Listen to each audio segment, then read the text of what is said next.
ठाकुर, तो तुम मुझे ये एतबार दिलाना चाहते हो कि चाबी हमारे पास थी, ताला हमने खोला और फाइल कोई और ले गया? सवाल ये उठता है कि फाइल गई कहां और बंद ताले से कौन निकाल कर ले गया? जी मैं। तो वो फाइल तुम्हारे पास है? जी हाँ रिटायर्ड जनरल साहब, वो फाइल मेरे पास है। ये है वो फाइल। तो सरकार को क्यों नहीं दी? सरकार? कौन सी सरकार? वो सरकार जिसने मुझको जलील किया, मुझ पर गद्दारी का झूठा इल्जाम लगाकर मुझे फौज से निकाल दिया। ऐसी सरकार के पास मैं कभी नहीं जाऊंगा। Never never princess. तो फिर क्या करना चाहते हो? मैं फाइल किसी को देना नहीं चाहता। फिर? मैं तो फाइल बेचना चाहता हूं। रिटायर्ड जनरल साहब, कल आप मुझे खरीदना चाहते थे, मैं बिकना नहीं चाहता था, और आज मैं खुद बिकने आया हूं।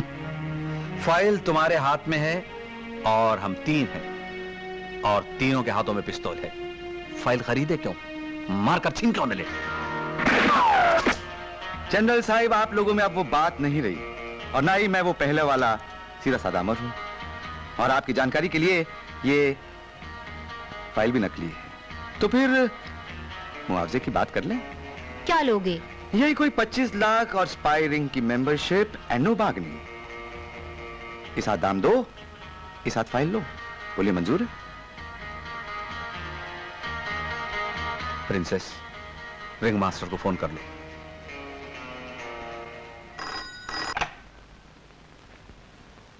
हेलो, सलोमी बोल रही हूँ रिंग मास्टर। फाइल अमर के पास है। ओह, ऐसी बात है। हाँ, तो मेरे विचार से पुत्र को वहीं ले आओ।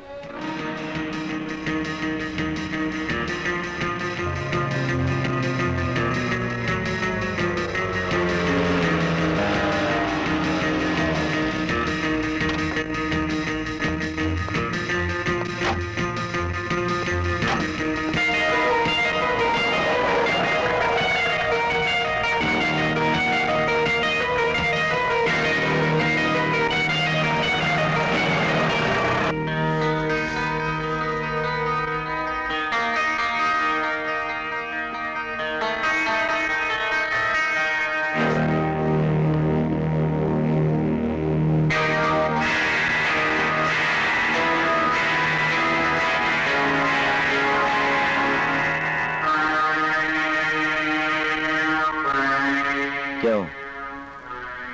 क्या हुआ? बहुत कुछ हो गया। क्या देख रहे हो? क्या देख रहा हूं?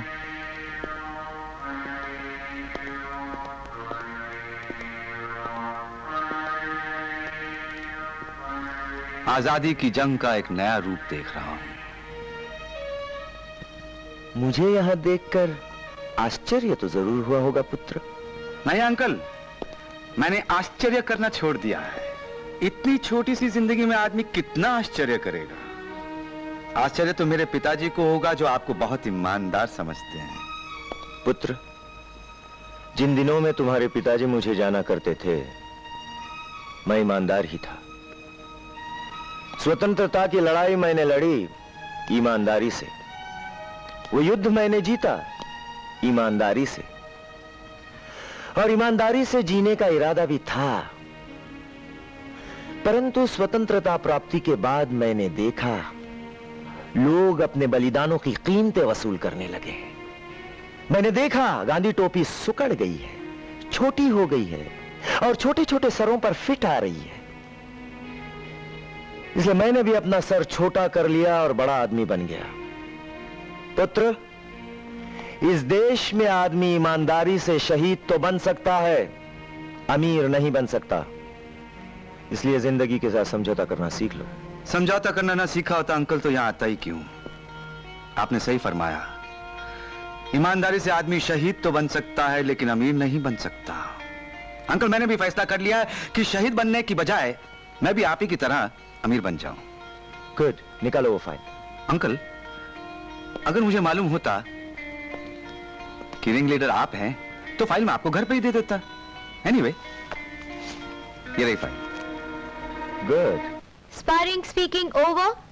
Friends of India speaking over. क्या फैसला किया आपने? ओवर। रिंग मास्टर का सुझाव ठीक है, प्लान 000 को अमल में लाया जाए, मगर यह काम 20 तारीख से पहले हो जाना चाहिए।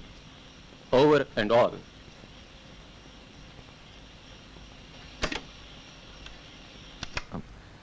कर्नल साहब, ये सब क्या चक्कर है? यही तो जानने के लिए हमने अमर को वहां भेजा है। खतरा कुछ ज्यादा है क्या? हो सकता है। आप तशरीफ रखिए अमर साहब। Thank you.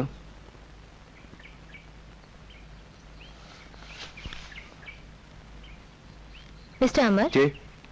इस महीने की 18 तारीख यानी कि परसों के दिन स्पायरिंग का प्लान नंबर 000 अमल में लाया जा रहा है। स्पायरिंग का प्लान 000 क्या है? महामंत्री का कत्ल। और हमारा ये फैसला है कि ये काम तुम सर अंजाम लो।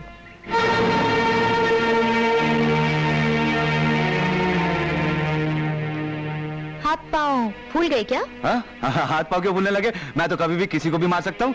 लेकिन एक बात है अंकल, हमारे महामंत्री बहुत लोकप्रिय आदमी हैं।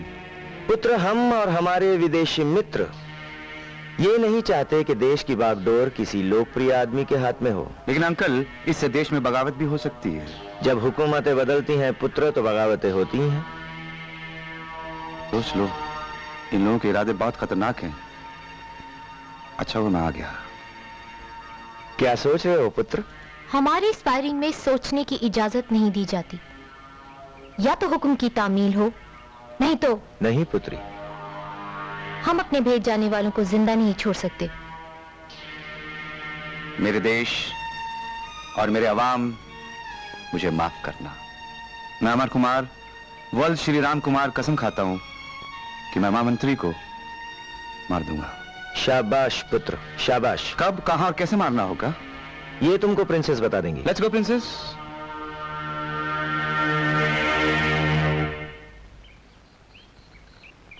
कल शाम ज़ैनडू के प्रेसिडेंट हिंदुस्तान तशरीफ लाएंगे। महामंत्री उनका स्वागत करेंगे। एयरपोर्ट से वो सीधा इंडिया आर्ट सेंटर आएंगे, जहां पर विदेशी मेहमान आर्ट सेंटर का उद्घाटन करेंगे। इस मौके पर गवर्नमेंट ने मुझे एक डांस प्रोग्राम करने के लिए कहा है, और इसका फायदा उठाते हुए हम महामंत्री की हत्या कर सकते हैं। ये रहा थिएटर का मॉडल, ये रहा आर्ट सेंटर जिसका उद्घाटन होने वाला है। इस बॉक्स में महामंत्री, विदेशी मित्र और देशबंधु मोहनलाल बैठेंगे। इस बॉक्स की बिल्कुल दूसरी ओर, इस बॉक्स में तुम बैठोगे अमर। प्रिंसेस, शायद आप भूल गई हैं कि मैं कोर्ट मार्शल किया हुआ आदमी हूं। मेरा यहां पर पहुंचना वो मेरा जिम्मा है। कैसे? मैं आपको इनवाइट करूंगी, आप यहाँ पर भेस बदल कर बैठेंगे। मेरा हथियार? ये रहा आपका हथियार। साइलेंसर भी लगा हुआ है। That's nice. जरा गौर से देखिए, हर बॉक्स के पीछे एक पर्दा लगा हुआ है, और इस पर्दे के पीछे छिपकर आप बात करेंगे। इशारा क्या होगा? डांस जब क्लाइमैक्स पर पहुंचेगा तो ऑर्केस्ट्रा का एक बैंग होगा, और ये होगा तुम्हारा इशारा। अगर निशाना चुक गया तो? हो सकता है निशाना चुक जाए तो दयाल तुम्हें कत्ल कर देगा। ओह, वैसे ऑडियंस में हमारे आदमी होंगे जो तुम्हें कवर करेंगे। बाय चांस अगर सब कुछ फेल हो गया तो मेरे ये खंजर चल जाएंगे। यूं कैसा लगा हमारा प्लान? ब्यूटीफुल, बहुत अच्छा, फैंटास्टिक।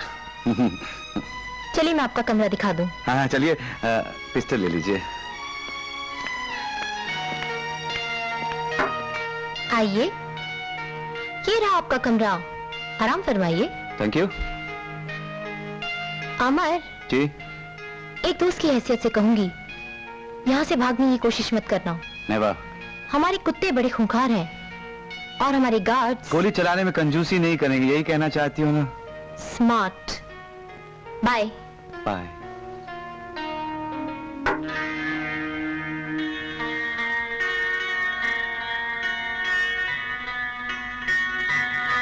क्या करूं, क्या ना करूं, समझ में नहीं आता।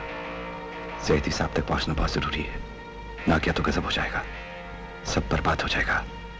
मुझे जाना ही होगा। I must go, I have to go.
मुझे तो पहले ही शक था कि तुम सरकार की तरफ से भेजे हुए जासूस हो। मुझे तुमसे इस बेवकूफी की उम्मीद नहीं थी पुत्र। मुझे भी आपसे इस बेवकूफी की उम्मीद नहीं थी अंकल कि आप देशभक्त राम कुमार के बेटे को गद्दार बनाने की कोशिश करेंगे। दयाल, पुत्र को अंदर ले जाओ।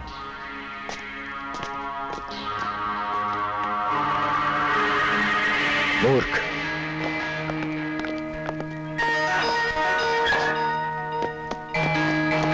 दयाल, ताला लगा दो।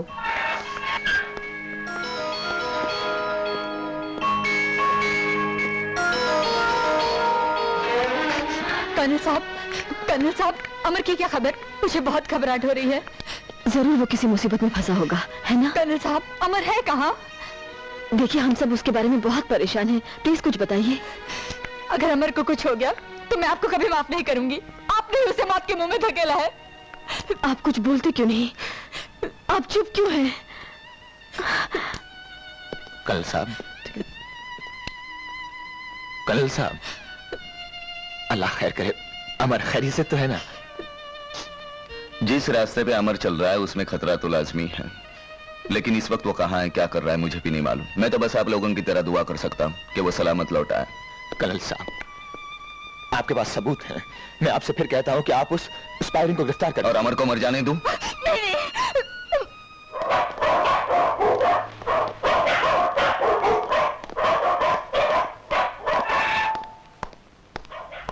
Hello captain. हेलो। मैं तुम्हारे लिए ट्रांजिस्टर लाई हूँ ताकि तुम अपने प्रिय महामंत्री के मर जाने की खबर और आंखों देखा हाल सुन सको। जिंदगी की घड़ियां गिनने के लिए ये घड़ी भी लाई हूँ। ओके?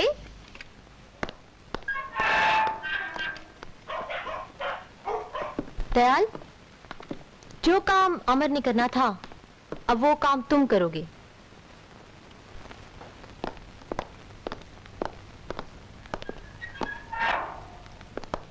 खाना लाया हूं तुम्हारे लिए। भागने वागने की कोशिश नहीं करना, वरना ये जो गर्दन है ना, मरोड़ के रख दूंगा।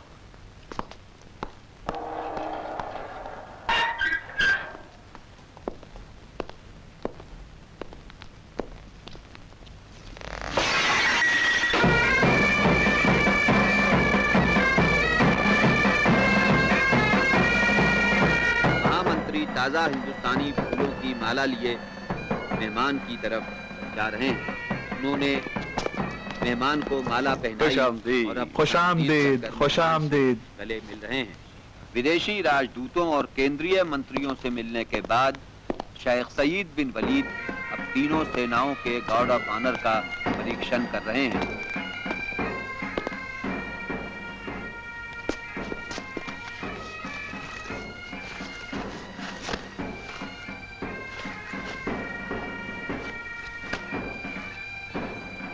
सुल्तान कार की तरफ जा रहे हैं जो उन्हें राष्ट्रभवन ले जाएगी, जहां थोड़ी देर विश्राम करने के बाद इंडिया सेंटर का उद्घाटन करने के लिए वो उद्घाटन स्थान पर तशरीफ ले जाएंगे। लो भाई, तुम्हारी मौत का अलार्म भी बज गया। उधर महामंत्री की हत्या हुई, इधर तुम्हारी जिंदगी खत्म। ये कुछ नाश्ता लाया हूं, मरने से पहले कुछ तो खा लो। कहाँ गए?